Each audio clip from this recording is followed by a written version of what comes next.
ఏమండి ఏమండి నమస్కారం. ఎలక్షన్ టైం కదా, మన కొలకొలు నించున్నారు పార్టీ తరపు నుంచి. ఈసారి భారీ మెజారిటీతో గెలిపించాలని కోరుకుంటున్నాను. నా మనవాడు అవునన్నా మనవాడు నా మందానికే వస్తాను. ఖచ్చితంగా గెలిపించాను.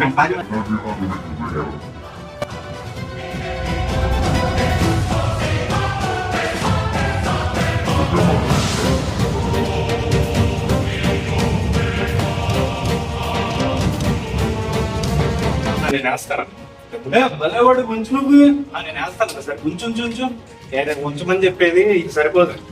ఏంటమ్మా ఏం కాదే? నేను అడిగింది మీరు ఇవ్వలేరు. ఎంత కావాలి? కాకపోతే ఇంకో వెయ్యి తీసుకో తమ్ముడు. 1000 నాకు సరిపోదు. ఎంత కావాలి? నాకు మంత్లీ సరే 25,000, సంవత్సరానికి 3 లక్షలు. అదే మీరు 5 సంవత్సరాల పరిపాలన ఉంటారు, 5 సంవత్సరాలు మొత్తం కలిపి మొత్తం 15 లక్షలు ప్లస్ జిఎస్టీ 16 లక్షలు ఇచ్చేస్తే నేను మీ పోటీ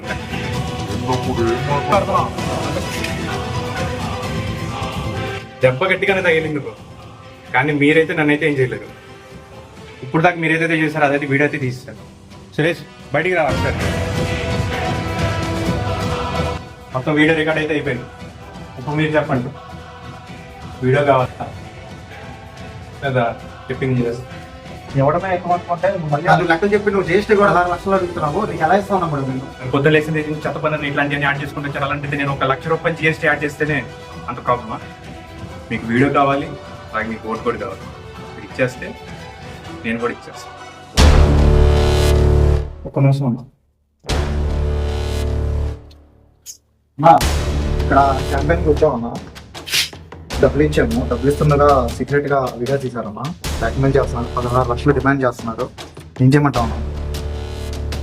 ఎలక్షన్ టైము ఏం గొడవలు ఏం పెట్టుకోకుండా సెటిల్ చేసి ఓకే అమ్మా, చేసి వీడియో తీసుకుని వచ్చేస్తాను. వచ్చేసి తొందరగా ఆఫీస్కి వచ్చి ఈవినింగ్ కల్లా నీ మనీ అరేంజ్ చేస్తా. నా వీడియోతో సహా నాకు మొత్తం హ్యాండ్ చేయి. వీడియోతో పాటు ఓటు కూడా సాయంత్రం కలిసి చూస్తాను, నువ్వు ఓటు వేస్తావు. ఇక్కడే ఇల్లు, ఇక్కడే ఇల్లు. నా పేరు ఆనంద్. సాయంత్రం వస్తా. చూద్దాం. చెప్పు. నువ్వు చాలా పెద్ద తప్పు చేస్తావు. ఏం తప్పు చేస్తున్నా? మరి ఏం చేస్తా అర్థం అవుతుంది ఉద్యోగాలు అసలు. నేను కరెక్ట్గానే చేస్తున్నాను. ప్రాబ్లం అయింది నీకేమైంది? నువ్వు నాతో వీడియో తీపిచ్చి చాలా పెద్ద తప్పు చేసావు మావా. ఇప్పుడు నీకేంటి ప్రాబ్లం? నేను వీడియో తీపిచ్చాను, నేను వీడియో తీసాను అంటున్నాను. నేను ఇప్పుడు ఈ వీడియో తీయడం వల్ల చాలా ప్రాబ్లమ్స్ వస్తారా? ఏం ప్రాబ్లం వస్తుంది? అరే చాలా నీకు నీ ఫ్యామిలీకి, నాకు నా ఫ్యామిలీకి చాలా ఇద్దరు మంచి అండర్స్టాండింగ్ గొడవలు అవుతాయి మావా. ఏం గొడవలు? మావా ఇప్పుడు నువ్వు కేవలం డబ్బుల కోసం ఈ వీడియో చేస్తావు. నేను డబ్బుల కోసం చేయట్లేదు. నేను డబ్బుల కోసం చేస్తున్నా నా మాట వీడియో తీసే స్వార్థం కోసం ఎలా అనుకుంటున్నావు? మావా చేసా మావా. నా మాట మావా. వీడియో టికెట్ ఎందుకు? నువ్వు నాకు ఫోన్ ఇచ్చేసి నేను మావా నీ మంచి కోసం చెప్తున్నా. సరే ఫోన్ ఇచ్చేసి నేను చూసుకుంటా. నా మంచి కోసం నువ్వేం చెప్పనవసరం లేదు. నా మంచి నేను చూసుకుంటా. ఇచ్చేసి ఫోన్ ఇచ్చేసి అవసరమైతే నువ్వు వెళ్ళిపో ఇక్కడ నుంచి. బాబు సరేనా బాబు, నీ వీడియో ఇచ్చేస్తాను. నువ్వు ఫ్రెండ్షిప్ వద్దురా బాబు. వెళ్తున్నా.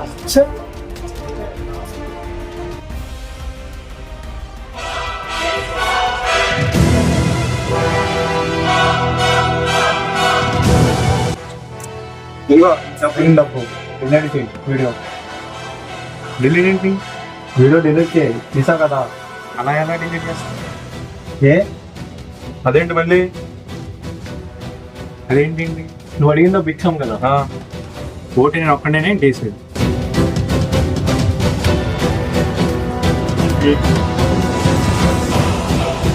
అదే అంటున్నా, నువ్వు అడిగిన డబ్బులు ఇచ్చేసాం కదా, మళ్ళీ ఇదేంటి అంటున్నా.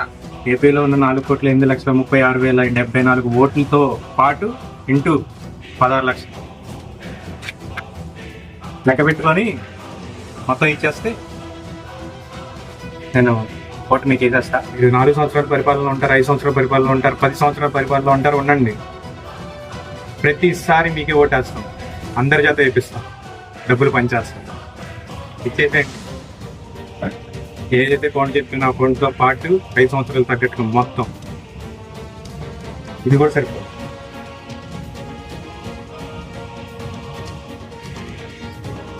ఏ పార్టీ అధికారంలో వచ్చినా కానీ ఇదిగో ఈ డబ్బు గురించో లేకపోతే పొలం గురించో కాకుండా ఎవరైతే అధికారంలోకి వచ్చి ఎవరైతే బాగా చేస్తారో వాడికి మాత్రమే ఓటేయండి. పిచ్చి పిచ్చిగా డబ్బులు ప్రతిసారి ఇట్లాగా ఓటేయడం ఆపేయండి. అప్పుడే దేశం మారింది, మనం మారుతుంది. మనం వేసే ఓటు 5 ఏళ్ళు అన్నం పెట్టేలా ఉండాలి కానీ ఒక రోజు బిర్యానీ పెట్టారు అట్లా గుర్తుపెట్టుకోండి. మిమ్మల్ని మీరే పోషించుకోవాలి, ఎవడు పోషించడు. ఏ వర్గాన్నో, ఏ కులానో, ఏ ప్రాంతాన్నో, ఏ డబ్బులో ఇలా వీటిని చూసి నాకు ఓటేయాల్సిందే. మే 13 ఓట్